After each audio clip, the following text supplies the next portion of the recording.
कैसे हैं आप लोग? 1 मिनट मुझे समय दीजिएगा।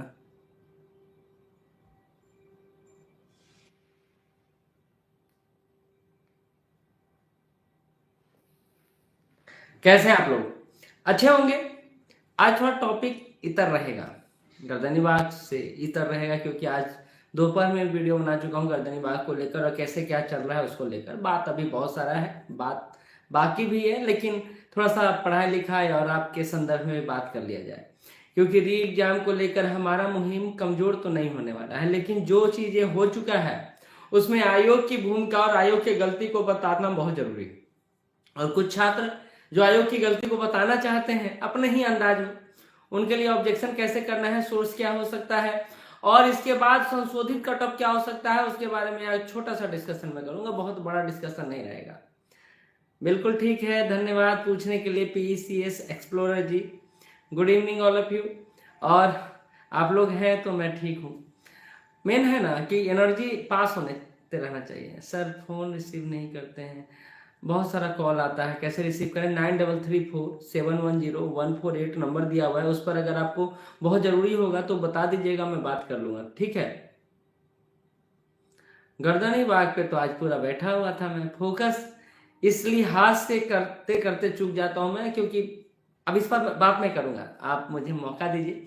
गर्दनी बाग इशू पर ही बात करूंगा, लेकिन अभी जो इशू इंपॉर्टेंट है वो इशू है गर्दनी बाग के अलावा, क्योंकि वो तो सबसे इंपॉर्टेंट और ज्वलंत मुद्दा है हमारे लिए। लेकिन उसके अलावा जो मुद्दा है वो बीपीएससी को आईना दिखाना भी जरूरी है, बीपीएससी को बताना भी जरूरी है, और आपको ये समझाना जरूरी है कि आप भी अपने स्तर पर पढ़ाई भी और लड़ाई भी का जो स्लोगन है उसको कैसे चरितार्थ कर सकते हैं। पहले बीपीएससी की गलती को लेकर, क्योंकि अगर विद्यार्थी गलती करे तो नॉन सीरियस, वो उपद्रवी, वो असामाजिक तत्व और क्रिमिनल भी। और अगर बीपीएससी की तरफ से गलती हो तो एक ऑब्जेक्शन नहीं, एक लेटर नहीं, एक माफीनामा नहीं, ये गलत है। उनको भी अपनी गलती को स्वीकार करना चाहिए। हालांकि गलती होना ह्यूमन नेचर है, लेकिन अगर गलती को आप बढ़ा चढ़ा के पेश करेंगे तो गलत है। जैसे विद्यार्थियों की गलती को पेश किया गया, अब कर्क रेखा किस रास्ते होकर गुजरती है तो भाई सब बिहार ढूंढते ढूंढते थक गए, लेकिन कर्क रेखा नहीं मिला तो थक हार के हम लोग 2000 पहले का बात कर रहे हैं कि 2000 ईस्वी के पहले क्या स्थिति थी जब झारखंड हमारे पास था।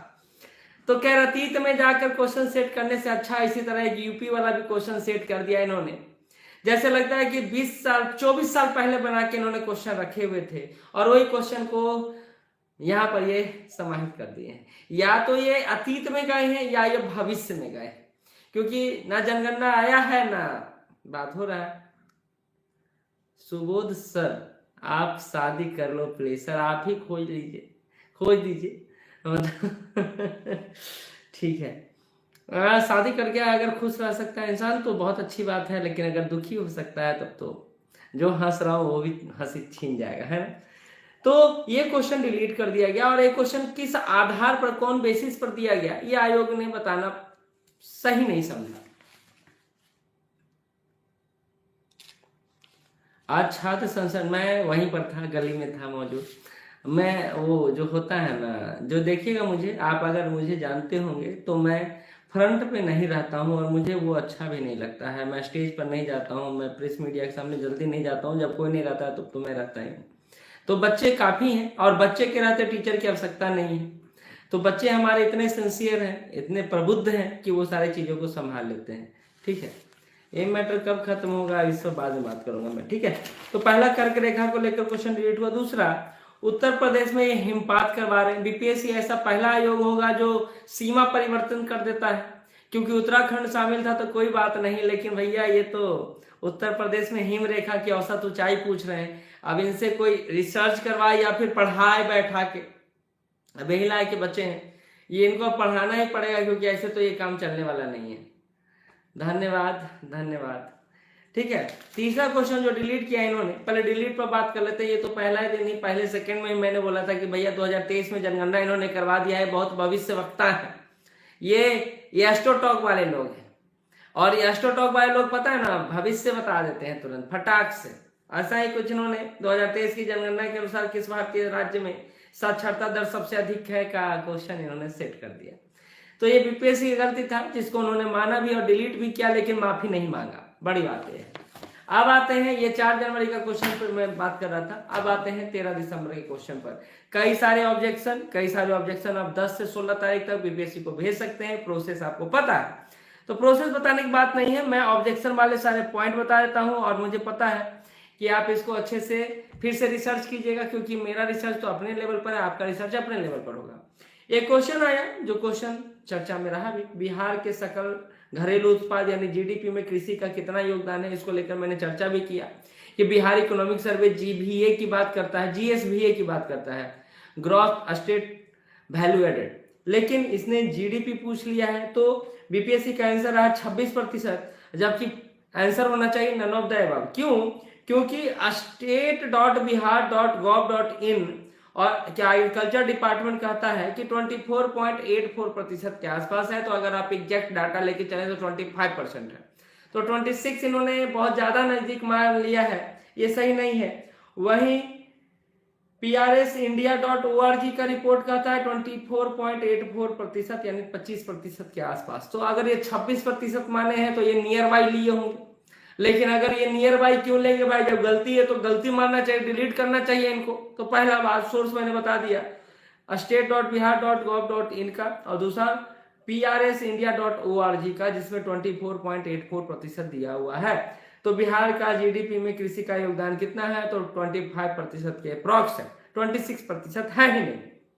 दूसरा क्वेश्चन है, कहता है ब्रिटिश शासन के दौरान नया प्रांत बिहार कब अस्तित्व में आया? अब क्वेश्चन का एक लैंग्वेज देखिए, When did the new province Bihar came into force during British rule?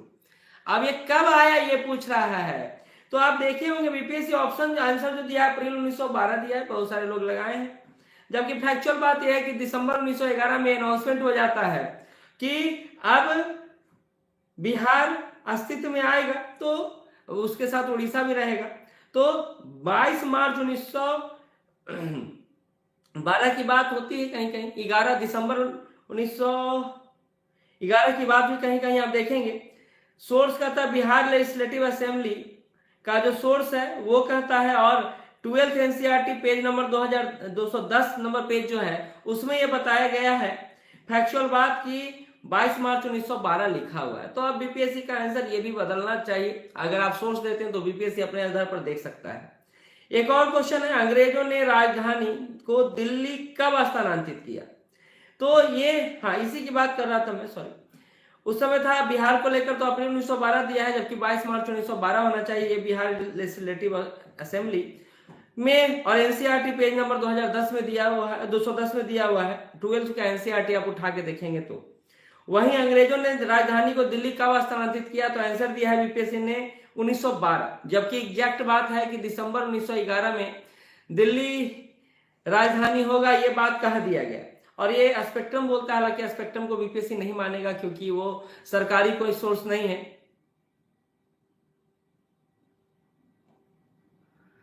Sir editorial team से बात कीजिए, उनकी बहुत बड़ी टीम है, बात कर रहा हूं, उनसे ही बात कर रहा हूं। देखिए एक चीज बात है, दुनिया में बुरे वक्त में आपके साथ नहीं कोई दिखाई देंगे, अच्छे वक्त में ना हम सर होते रहता है। खैर, पेपर का डिस्कशन नहीं कर रहा हूं, फिर गलत सोच रहे हैं। पेपर का डिस्कशन मैंने नहीं किया, मैं बीपीएससी की गलती को बताने में लगा हूं। मैं ये बताने में लगा हूं कि जब छात्र करें तो कैरेक्टर ढीला और हम करें तो रासलीला वाला हालत है। ये सुने है ना, सलमान खान की मूवी का गाना है। तो मैं बीपीएससी को ये बताने में लगा हूं कि आपने भी गलती किया है और आपको तो स्टूडेंट नहीं कर रहा है, हम तो ऑब्जेक्शन भेज रहे हैं, हम बहुत शालीन तरीके से आपके साथ व्यवहार कर रहे हैं, बहुत बड़ी बात है। बिल्कुल, बिहार लेजिस्लेटिव असेंबली के वेबसाइट पर दिया हुआ कि फैक्चुअल बात है। अब देखिए सोर्सेज को लेकर कई अलग अलग है। 12th एनसीईआरटी पेज नंबर 2210 में दिया हुआ है कि 22 मार्च 1912। तो ये फैक्चुअल नॉलेज आप एक बार चेक कर लीजिएगा, आप अपने स्तर पर भी चेक कीजिएगा, मैं अपने स्तर पर भी चेक किया हूं, जरूरी नहीं है कि मैं ही सही हूं। जैसे ये राजधानी कब परिवर्तित हुआ तो दिसंबर 1911 दे रहा है, और ये एनसीईआरटी 12 पेज नंबर 210 में ही दिया हुआ है। स्पेक्ट्रम में भी दिया, तो स्पेक्ट्रम को तो वैलिड पॉइंट नहीं माना जाएगा। री एग्जाम होने का चांसेस बिल्कुल है, तभी तो हम लोग प्रयास कर रहे हैं। लेकिन बीपीएससी की गलती को हम लोग छोड़ने वाले नहीं है। अगर वो हमारी गलती को नन सीरियस करके डिनोट करता है तो हम भी उनकी गलती को बता के उनको भी थोड़ा लगे कि नहीं हम लोग का भी पाला बिहारी लोग से पड़ा है ना। एक और क्वेश्चन है, रॉयल शीर्षक एक्ट के अंतर्गत रानी विक्टोरिया भारत की महारानी कब बनी? Under the Royal Title Act Queen Victoria become the emperor of India in. तो देखिए आंसर दिया है बीपीएससी ने 1877। फैक्चुअल बात है कि 28 अप्रैल 1876 में जो आया था उसी के संदर्भ में यह टाइटल दिया गया, और ये रॉयल टाइटल एक्ट 1876 के अंतर्गत है। आप पढ़ के देख लीजिएगा, उसमें दिया हुआ है। कैम्ब्रिज यूनिवर्सिटी में भी ये दिया हुआ है, स्पेक्ट्रम में दिया है। स्पेक्ट्रम को तो बीपीएससी मानेगा नहीं। तो रॉयल टाइटल एक्ट 1876 है, उसके अंतर्गत 28 अप्रैल 1876 को ये काम हुआ था। Under the Royal Title Act Queen Victoria become impress of India. तो ये जो 1877 बीपीएससी ने आंसर दिया है, एग्जैक्ट होना चाहिए 28 अप्रैल 1876, तो 1876 हो सकता है। तो ऐसे में बीपीएससी क्या इसको डिलीट करेगा या रखेगा, ये बीपीएससी पर निर्भर करता है। एक और क्वेश्चन है, कहता है in which of the following state of India has major resources of कोल?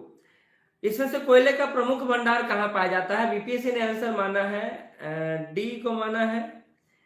अब ये मेरे पास नहीं है, जबकि आंसर ये होना चाहिए मिनिस्ट्री ऑफ कोल। ये कहता है कि उड़ीसा में सबसे ज्यादा है, फिर झारखंड में सबसे ज्यादा है, फिर छत्तीसगढ़ में सबसे ज्यादा है। उड़ीसा में 94.52%, झारखंड में 87.84 और छत्तीसगढ़ में 80.77। तो ये मिनिस्ट्री ऑफ कोल का है। coal.gov.in पर आप जाइएगा तो आपको ये मिल जाएगा। तो इसका भी आंसर चेंज होना चाहिए या फिर डिलीट होना चाहिए। एक और क्वेश्चन है, देखिए ये कितना छोटा सा एरर है लेकिन बहुत बड़ा एरर बन जाता है, और खास करके सिविल सर्विसेज में एक छोटी छोटी बात को बहुत बड़ा बनाकर पेश किया जा सकता है। कहते हैं after election of the 18th Lok Sabha who was appointed as the union minister of textile in PM Modi government. तो पहले बात, पीएम मोदी गवर्नमेंट ही शब्द गलत है, बिल्कुल गलत है। और सिविल में तो एक छोटा छोटा बात का बतंगड़ बन जाता है। तो ये एक तो एनडीए गवर्नमेंट है और बीपीजीपी को पूरा सीट आया नहीं, बहुमत की सरकार बीजेपी में बनाई नहीं, तो मोदी गवर्नमेंट तो ही लिखना गड़बड़ है। तो ये टर्मिनोलॉजी मिस्टेक है और हम इसको मिस्टेक ही मान के चलते हैं, क्योंकि बीपीएससी तो हमको किसी आधार पर छोड़ने से रहा। तो हम बीपीएससी को क्यों छोड़ें, ये बड़ी बात है, बड़ा आधार है। ठीक है, तो अब आते हैं कट ऑफ पर कि कट ऑफ क्या हो सकता है। आप एक अपना एजम्पशन बताइएगा मुझे यहाँ पर कि कट ऑफ क्या हो सकता है। हालांकि दो सर्वे मैंने किया है और उसी के आधार पर मैं तो बात वही करूंगा, लेकिन अभी रिवाइज कट ऑफ अगर जो ऑब्जेक्शन लगाया गया है और जो बीपीएससी ने आंसर दिया है उसके आधार पर अगर कट ऑफ में बताने लगूं तो यहाँ पर बहुत सारा बात हो जाएगा। तो आप अपने तरफ से बताइएगा। 88 ± 2 85, निशांत राज बोलते हैं। नहीं, कट ऑफ इसलिए खेला हूं ताकि बीपीएससी को भी लगे कि भैया मेरा क्वेश्चन कुछ गलत हो गया, कुछ सही गया। री एग्जाम अपनी जगह, रेशनल सैपियन जी, री एग्जाम अपनी जगह और वो एक प्रमुख मुद्दा है, उस पर हम बात कर रहे हैं। लेकिन बाकी मुद्दे को छोड़ दे, बीपीएससी का घेरने का तरीका हम छोड़ दें, ये फिर गलत होगा। बीपीएससी को घेरना, यही मैंने टाइटल दिया है, शायद आपको अच्छा लग सकता है, बुरा लग सकता है, इस पर मैं नहीं जा रहा। लड़ाई भी और पढ़ाई भी, ये दोनों एक साथ चलेगा और ये चलना चाहिए। तो आपका कट ऑफ का अनुमान कितना है?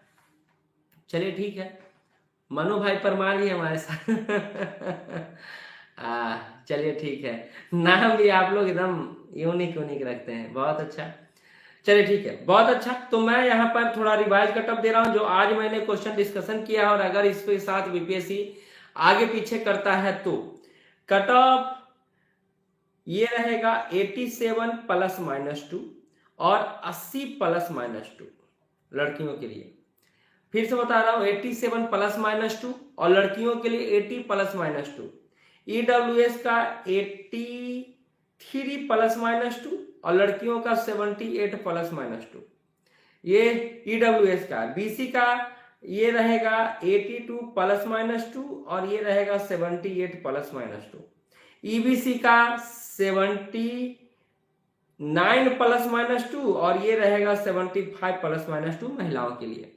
तो इतना जा सकता है, बाकी आप देख लीजिएगा। बिल्कुल चांस है क्रैक कर ईआरजी, अगर एग्जाम होता है तो, जो हम लोग नहीं चाह रहे हैं कि हो, क्योंकि हम चाह रहे हैं अभी कोर्ट में मैटर गया है, कोर्ट इस पर स्टे लगाए और रिजल्ट रोका जाए, तो ये सारी बातें चल रही है। लेकिन साथ ही साथ जो बीपीएससी को घेरने का प्रक्रिया उसको छोड़ना नहीं है। क्या कहते हैं? बिल्कुल थक गए हैं, उसमें कोई बड़ी बात नहीं है, लेकिन थक गए हैं लेकिन हारे नहीं है, ये बात नोट डाउन करिएगा।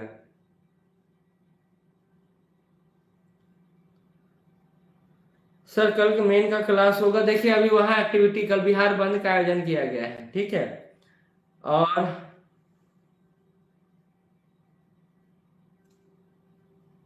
देखिए टेस्ट सीरीज आप कहीं भी ज्वाइन कर सकते हैं, हम लोग भी चला रहे हैं, बाकी हम लोग भी चला रहे हैं। आप बात करिए, जहां भी आपको अच्छा लगे, सुटेबल लगे, आप काम कर सकते हैं। मैं आपको रोकने नहीं जा रहा हूं, लेकिन अगर ये री एग्जाम होता है तो उनसे बोल दीजिएगा कि जो फीस मैंने दिया है उसको अगले बार में आप कन्वर्ट करवाएंगे या नहीं करवाएंगे, या खत्म हो जाएगा तो आप खत्म कर देंगे पैसा, ये कह सकते हैं। हालांकि सब नैतिक रूप से इतना तो है कि आपको छोड़ेंगे नहीं, ठीक है।